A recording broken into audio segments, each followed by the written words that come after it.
So you've just bought your dream bike. Potentially, if you're a subscriber to this channel, maybe you've built your dream bike. Now you're concerned about getting it nicked. So today's video is all about locking your bike as safe as possible and some tips on best ways to improve your locking, but most importantly, how to buy the best lock. And that is where we come on today's video sponsor, which is Hiplok. To demonstrate all the locking techniques and the types of locks you can buy, I will be using purely Hiplok products. They are a sponsor of the channel, they have been for a very long time now, and there will be discount codes for all these locks, but the guide itself is to help you navigate the different types of locks they are, and we'll be using the sold secure ratings to kind of go officially look at the different types of locks as well. So Sam and Judith actually happen to have a bike locking rail outside the workshop, so I decided to head over there and start locking my bikes to it.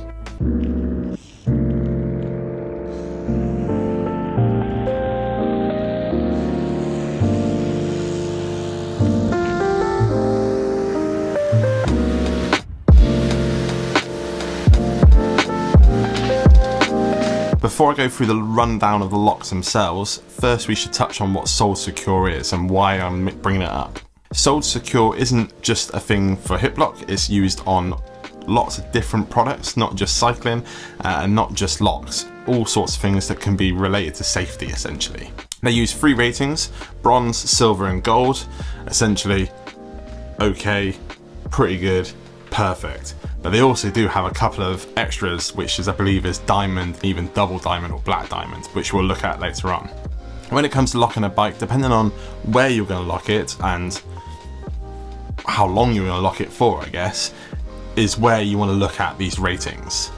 Generally, if it's going to be in a locked, secure area, something without a rating or a bronze rating is probably going to be fine. When you get to places where it actually has public access, whether it be at work or a gym or whatever it might be, then you want to start getting to a silver lock and things like that. But then if you're leaving it in the public on the street, perhaps you should be going for gold or diamond. We'll talk about these ratings a little bit more as we go through the locks themselves, but I thought it was important to bring it up. And Sold Secure again is an independent tester of these products, so they're nothing to do with Hiplok, so it's a legit rating to go by. So the very first lock, and potentially my favourite lock, is the first one that Hiplok ever sent to me. This is the Z-Lok.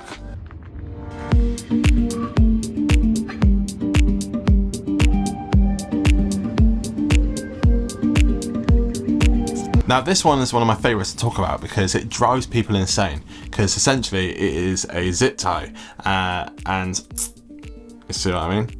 People go mad about it because they say, oh, that's actually not going to secure anything. People can just snip that off and then just walk away with your bike.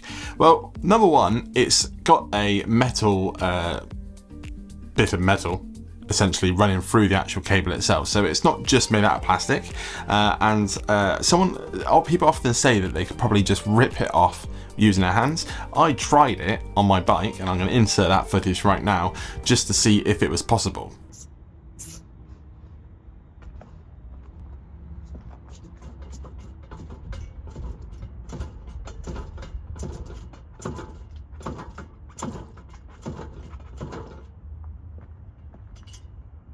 To my surprise, and I was doing it for a while, I couldn't do that.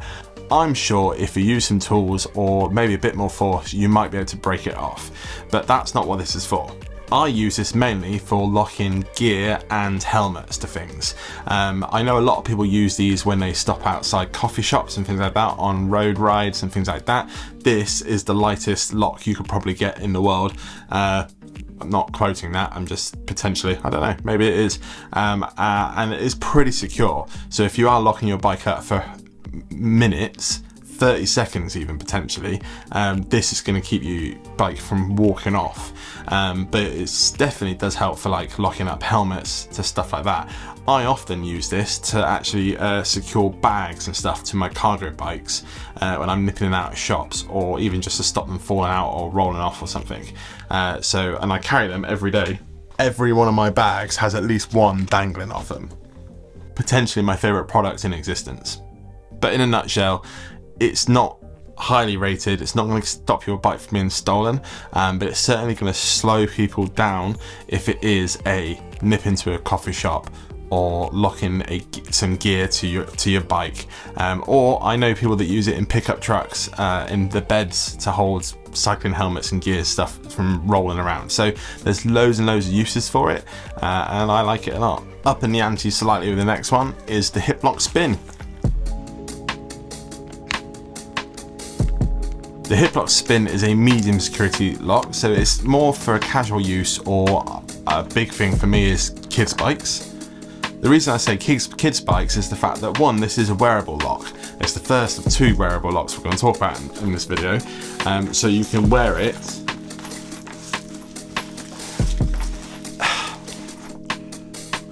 over your shoulder like that, which is one of my favourite ways to wear wearable locks, or you can wear it around your waist. It's not very heavy. Should have made it a bit bigger. Well, I put it over. It's not very heavy, so a child or a young person could carry it around their waist quite easily. The other wearable lock, probably not as much, but it's a lot more secure. We'll talk about that in a second. And it's great for just carrying around and having in your bag and stuff like that as well.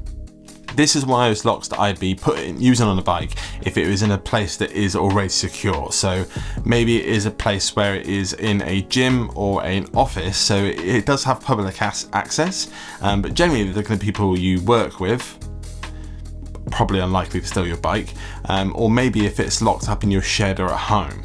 But let's say you want a wearable lock that is going to actually protect your bike a little bit more, that you want to use maybe on your commute when you're stopping at the shops or other places outside. That's where the Super Bright comes in handy.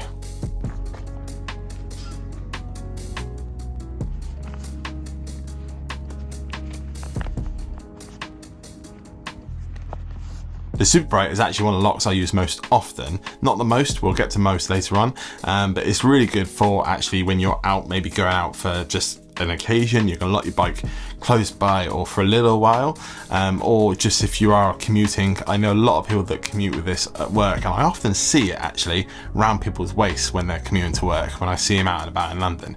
So it is a popular commuter lock because, one, it's a wearable chain, so you can clip it around your waist or over your shoulder, and then when you get to work you can lock your bike up, and it is gold rated, which means it's actually a highly secure lock, and actually can withstand lots of techniques when it comes to stealing bikes. I should probably say at this point, and we'll talk about it more as we go along, nothing's foolproof. Bike thieves, especially professional ones, they know what they're doing and know how to get around these things. But this sort of lock, when you get to the gold ratings, is when it's actually going to slow them down so much that someone might come and disturb them and they might give up on the bike and move on. Right then, moving on to the big boy stuff, is the D-locks. They have the D and then the more highly rated DX. The DX is one that I use quite regularly actually now with my work cargo bike. There's a railing on my cargo bike, and I basically can find any sort of pole or railing and then just lock it up with that really quickly. My light just went out.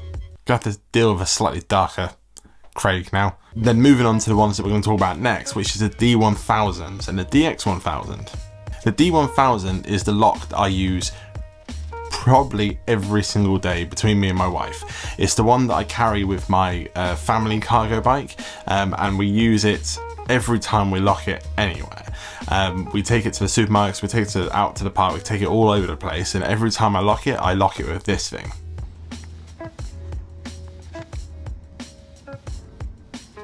You've probably seen this one if you've seen any of the locks that we've talked about today, because it's the one that is angle grinder resistant.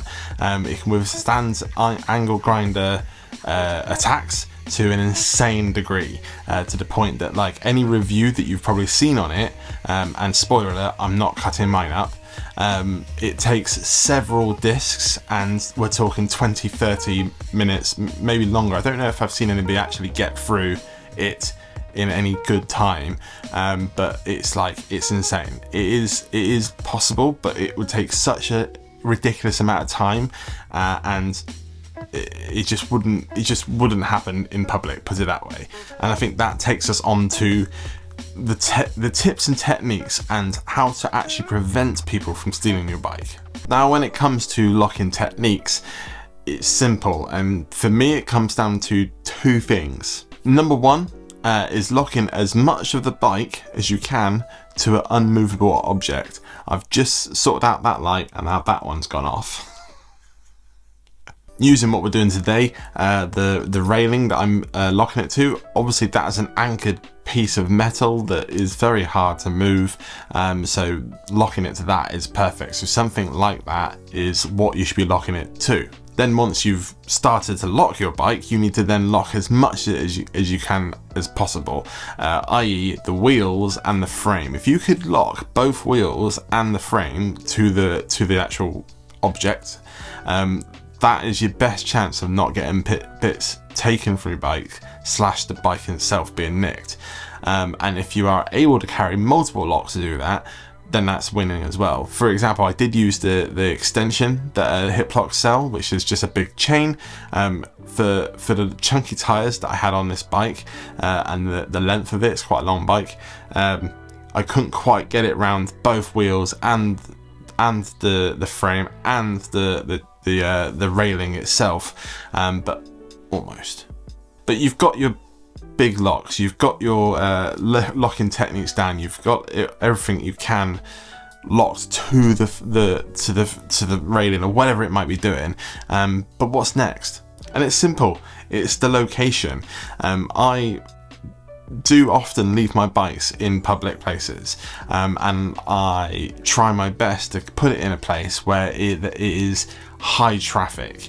When I say high traffic, I mean directly outside a shop or directly outside a tube station is quite a good one. If it's a busy one, for example, like Oxford Circus, you can't exactly lock. Actually, Oxford Circus is a rubbish one. There's nowhere to lock a bike there. But like Liverpool Street Station, for example, there's lots and lots of places around there that you could probably lock your bike to, and it's extremely busy. There's constantly people walking in and out of the station and all around that area, so it's not a very attractive place for someone to come along and steal a bike.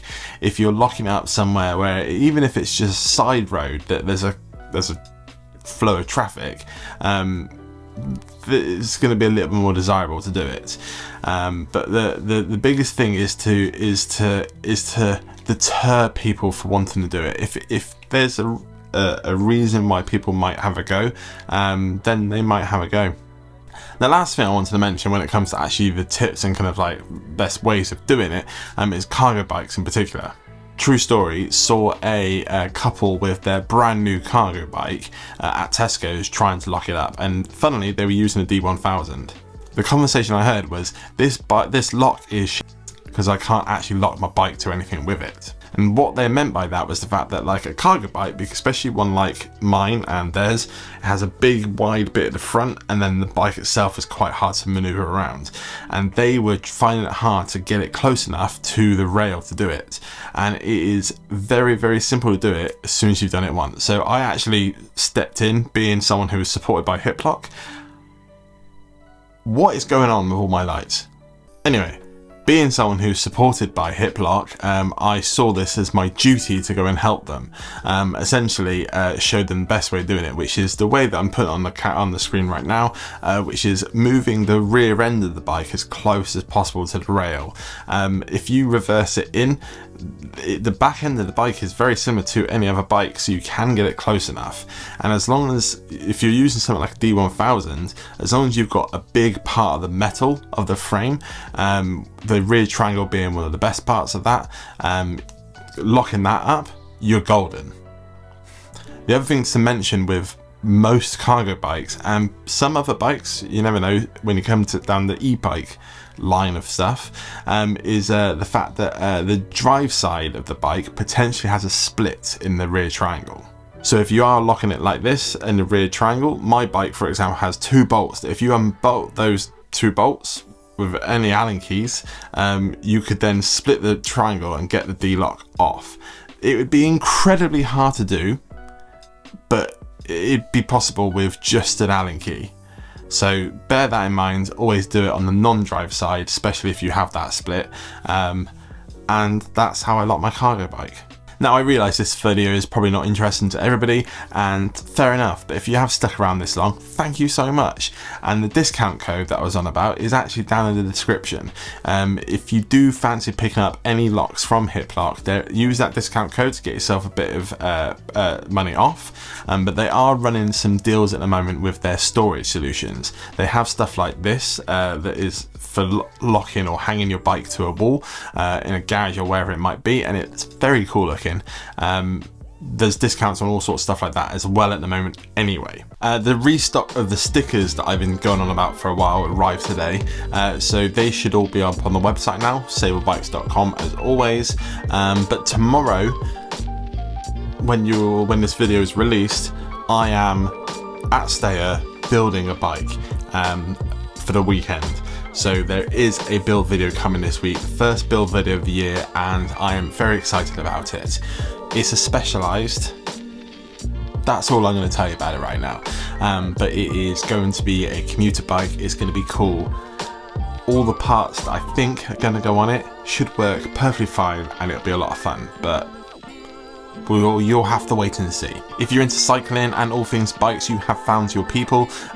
Please feel free to comment below, like these videos, and if you're enjoying them, why don't you stick around and subscribe to the channel? And if you cannot wait until the next video, that one there is a particularly good one.